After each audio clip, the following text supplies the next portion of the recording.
let's go into launching our software just like we discussed from the beginning.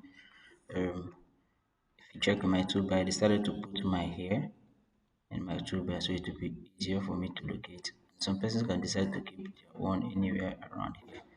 So we're going to be working with Adobe Premiere Pro 2022.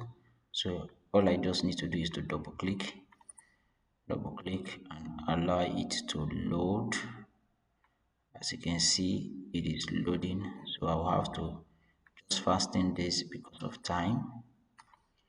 So as you can see, we've launched our software, but then mine is looking blank. But if you're using it for the first time, you may not see this. Even if you see this, you're not supposed to panic. All you just need to do is to go to your top left. You see File, click on File, New, then take it to your right where you have project. Click on project. Then another panel is going to open up. So you see here they wrote project name. This project name, you're going to give your project a title. Remember, always give your project a title so that you can remember it. So let's name this class. Or you can name it NYC class, or let's just name this class. And after you have done that, every other thing should be okay. Mine is looking this way because I've been using it and I've been using it to do other work. So that's why you're seeing this. So you just go to create and we create our work. Now, lest we forget, you see project location. Here we have project location. That's where you want your project to be saved and all of the projects so that when you're editing again or you've lost your file, you can go back and locate it.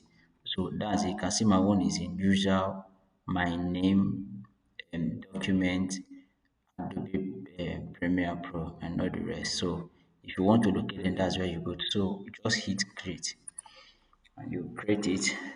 Now you can see this project name has been reserved, has sorry, this project name has reserved characters. Please use a different file name. That's to say, this will have something like this before.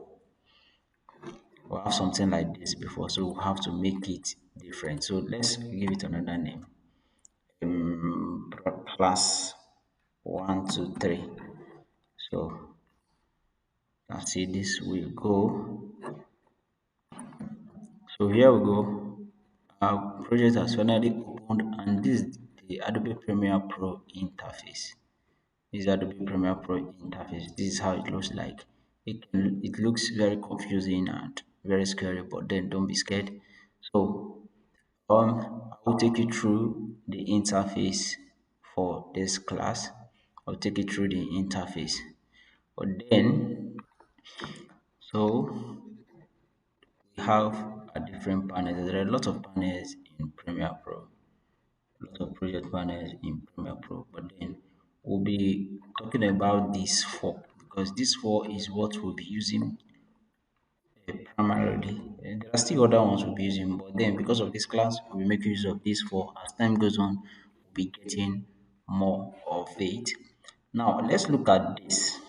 We have a project. This is called a project panel. Here, where they are they wrote import media to start. This is where what is called the project panel. These are project panel. Now what happens here? The project panel is a place where all your imported files are sorted.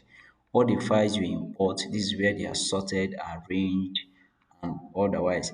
We have videos, audios, images, sequences, and all the rest. And it helps you organize and access all the media you will use in your editing.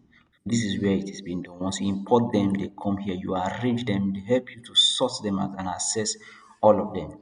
We have the next one at the top. We have the source panel. The source panel, which is here. This is the source panel. Now, the source panel is where a review window for raw clips before editing. Now you preview your windows for raw clips before adding them to the timeline. Now we use them to trim, mark in, mark out points and choose the exact part of your clip you want to use. So once you import here this is where you do all your cuttings, this is where you do all your trimming and all the rest. This is where you do them. Then we have the next one, which is the program panel. The program panel. You can see it here.